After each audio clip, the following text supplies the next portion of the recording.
Tonight's show is packed with art encounters and live music. We'll sample the latest photography from the Tweed Museum, theater, dance, and rockabilly surf beats with the Fractals. Hang on, it's going to be quite a show.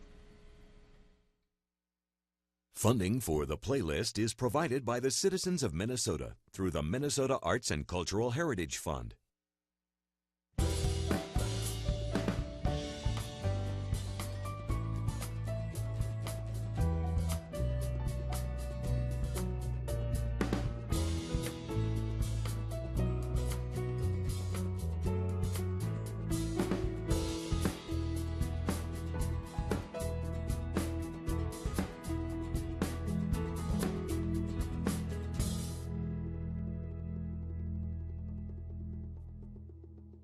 They put fresh energy into 60s beach music with out-of-this-world rockin' guitars. Please welcome the Fractals to the playlist.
Say we're tired of your little museum, so we'll paint them blaze orange, that way everyone can see them. Mayor Ness said he's gonna call the EPA. Said it's gonna make me torn, it's gonna make me pay. I can hear him calling like my mother-in-law, clean up the yard. Car fire! Car fire!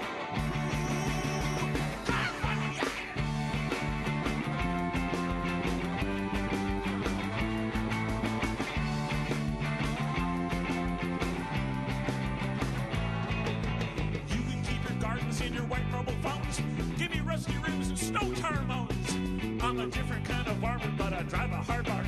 I'm a different kind of varmint, I'm a car farmer. Car farmer. Ooh, car farmer. Ooh, car farmer. You wanna get started, buddy? Tell you what you do. Go find a pickup truck and pick a record or two.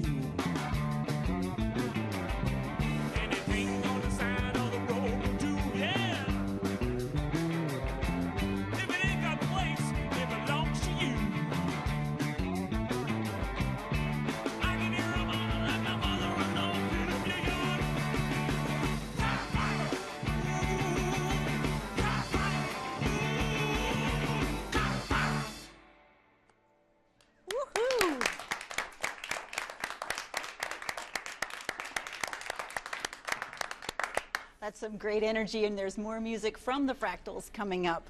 Well, right now to some epic photographs. Wayne Miller offers us a powerful window on history, a 1940s perspective on race and the human experience. The latest exhibit at the Tweed Museum puts Miller's work up for view.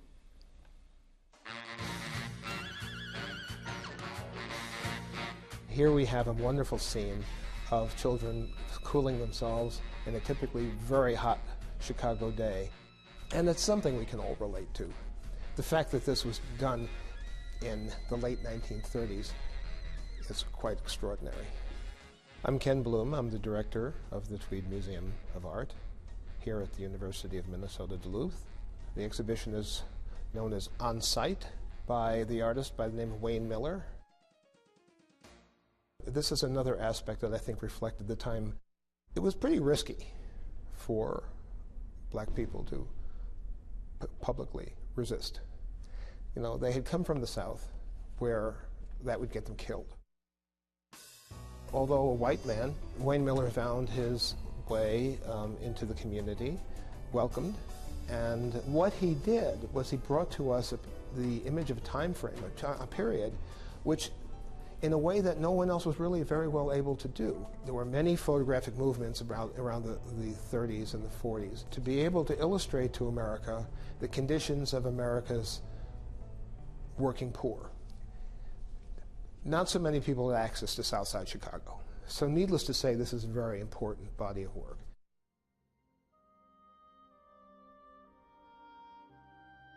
Wayne Miller was part of Edward Steichen's Navy unit. Edward Steichen was hired by the Navy to document their activities during World War II. After the bombing in Hiroshima, Wayne Miller and his Navy unit went to Hiroshima. Now, there he was confronted by the most extraordinary devastation that humanity has ever seen. And what does he spend his time photographing? People and the conditions of the people. This was the enemy. From his perspective, it was humanity. This is what Wayne Miller is most famous for, his Navy work and in the Pacific War. Now, part of what made this the most famous work that he did was because this was published extensively in Life magazine. In this one particular photograph, we have the British Admiral Mountbatten addressing the crew of the ship he was on. This is also a very telling image. Here they're removing a wounded turret gunner. Well, I think the primary reason why this part of the collection came here was, again, our campus interest in diversity, the very real fact that the United States is at war today, and the fact that the museum hasn't really celebrated a photographer since our last exhibition with Luis Gonzalez Palma, a Latin American photographer. So I think it was time for us to find a photographic feature of something that we felt would really inspire our students in our community and be able to tell a very moving story.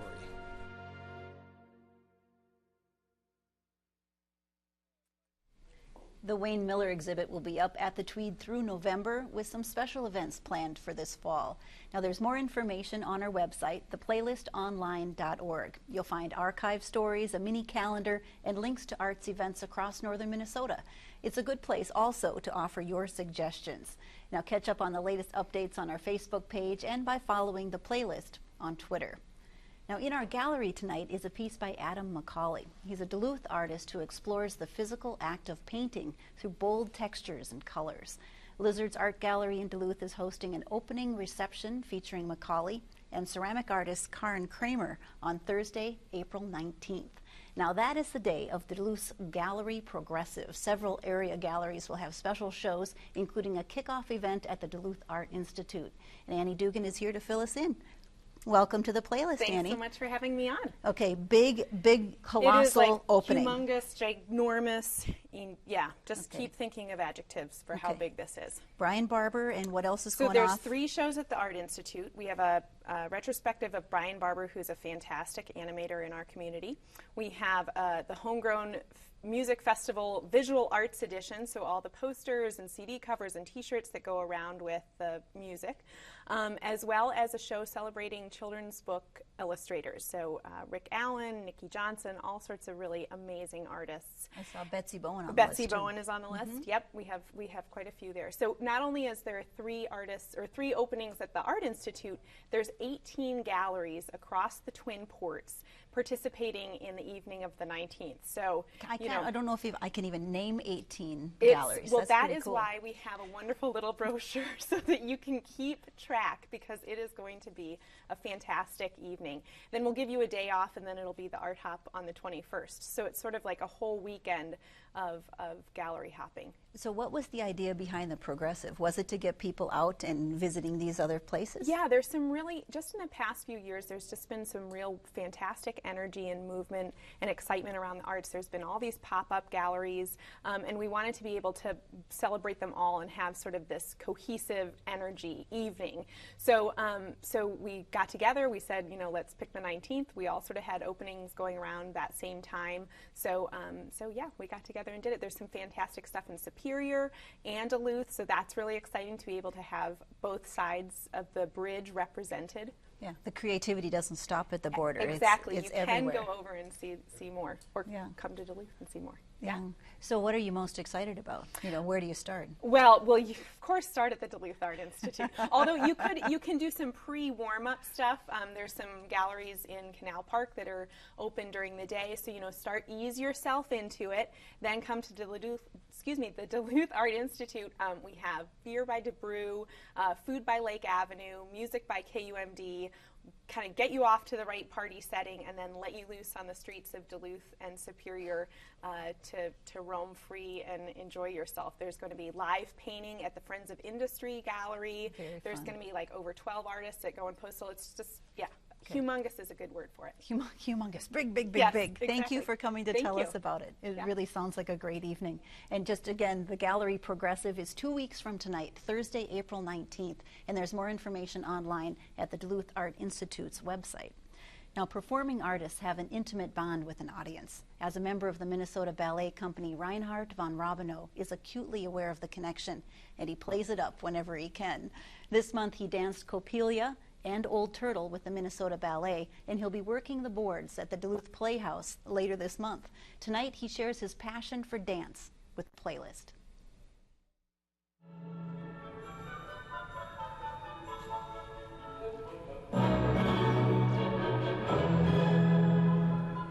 My favorite part is riling up an audience.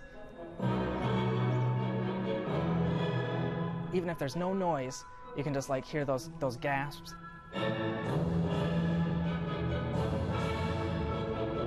Or you can just no sound will come out, and it's just because they're at the edge of their seat, and that's the moment for me is getting that out of somebody. With Franz, I really relate to Franz. He's always causing trouble, not necessarily trying to be a jerk, but just he's kind of a bumpkin, and and I find that funny, and I just had fun with it. My name is Reinhard von Rabenau. I'm a dancer for Minnesota Ballet, and that's my passion, dancing. I got into it when I was really little, around 8. Working at the ballet, it's clearly my passion, but to get a chance to do something else is just too exciting. 5, 6, 7, 8.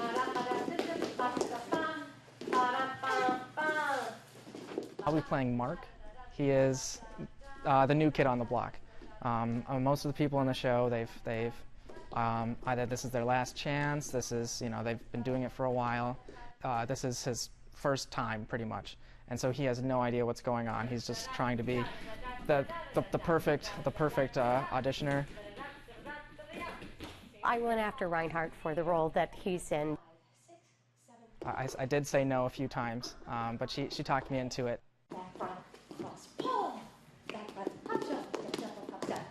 Because I'd seen him in the ballet and his persona told me that he was the right person for this part. And Mark is supposed to be one of the better dancers at the audition. He's young, he's eager, he's got all of this energy. We go over after this guy? Yeah, so what's missing there is from this line here, that jump cross. Okay. That's what we need to get. Christina's awesome. She's so fun. She's very critical even of the professionals, and I love that. You know, I mean, I think the thing that a lot of dancers, you know, choose dance for is that it has to be critical. You can't accept it ever. You know, it's one of my favorite things about it is you can never be the best. You know, you can always jump that much higher, you know, turn that much more. And so when somebody expects that out of you, that's what I look forward to is somebody expecting the best of me, because then I give my best. Da-da, da-da, da-da. That's it. Okay. You got it? Yeah. Yeah, that's great. Thank you. Yeah, good. A Chorus Line is a story about dancers competing for a spot in a Broadway show. It opens April 19th, and ticket information is available at the Playhouse, DuluthPlayhouse.org. We'll be back with the Fractals right after this. Ipso facto, on its face and by its nature, it's just a story about two humans who happen to be cops, who may or may not be doing something questionable, like veering off into some moral gray area. And you get to see what happens and what unfolds between these two guys from a mere circumstance, and how it mushroom clouds into something that's way worse than either of them could have imagined. It's really unlike any other script that I've ever read, and I'm so excited. My character's name is Joey. He's had a troubled past and has struggled with alcohol, but he's trying to better himself and his best friend and partner. My character's name is Danny Lombardo. He's a tough love kind of fella. I think anyone that likes a good story will love this, and people who love cop dramas will love it even more. The name of the play is A Steady Rain by Keith Huff, opening April 12th.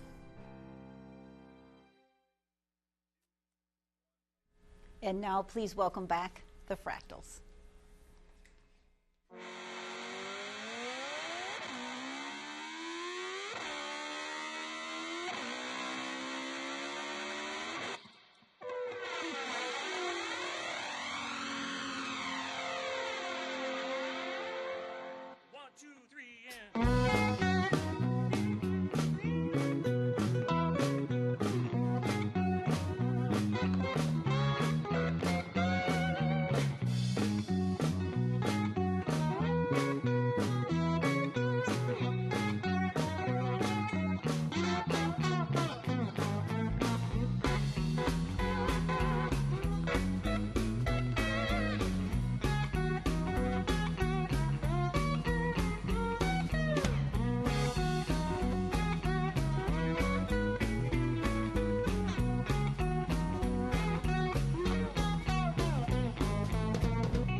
Here's a title track from our CD here, that's Death by Fender. That's awesome. Oh, thanks. So where do you find Death by Fender? How do you, if you want to hear more of your music, where do you go? The CD is available online at CD Baby, I think it is. iTunes, yep. Okay. And Barry Percola, will you introduce your bandmates real quick? On lead guitar here, this is Jimmy Cooper. On bass over there is Super D, Darren Wallace. And our man on the drums back here, Marvin Pomeroy. Awesome. In different configurations since maybe 2003-ish. Yeah. But this kind of music, what is it about this kind of music that makes you smile? Well, we're guitar nerds, and we like older records and older music, and we just try to find a way to blend things, surf and country and dissimilar things, but roots rock, roots music. A lot of people follow you from venue to venue. Do you have a favorite venue to play in? Yeah, we like Clyde Iron, and we played at the Legion here a little while ago, and that was great. And Players over in West Duluth likes us as well. And Beaners. We wouldn't be here without Jason from Beaners. He's helped us out a lot. So You are a really fun band, and I know people love to dance. Yeah. So where can they see you next live? This Saturday night at Carmody's downtown, and then after that at the American Legion, and then Players Club. So those 3 couple weekends, I guess. He keeps track of the schedule. I just Just show up. Okay. Yeah. Well, you do an awesome job. Thank you so much for coming. I'm going to get out of the way and let you play your last one. I'm going to thank you for sharing your night with us and for tuning in. Have a great weekend, and remember to go out and support live music and local art. It's up to you. Thank you.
Let's do this little thing to close out Minnesota Boogie.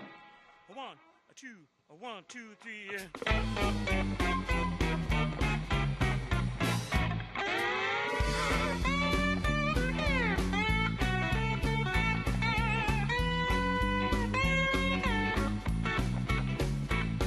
Well, the folks in Minnesota got it all worked out. When it comes to winter, don't cry about. They don't care about the ice, they don't care about the snow. Everybody gets happy, they holler for more. They do that Minnesota boogie, boogie woogie all night long. They don't care about the east, care about the west. The place in the middle, that's the place that's the best. Your folks on the range, what do you know? You're humping the sauna and you're jumping that snow.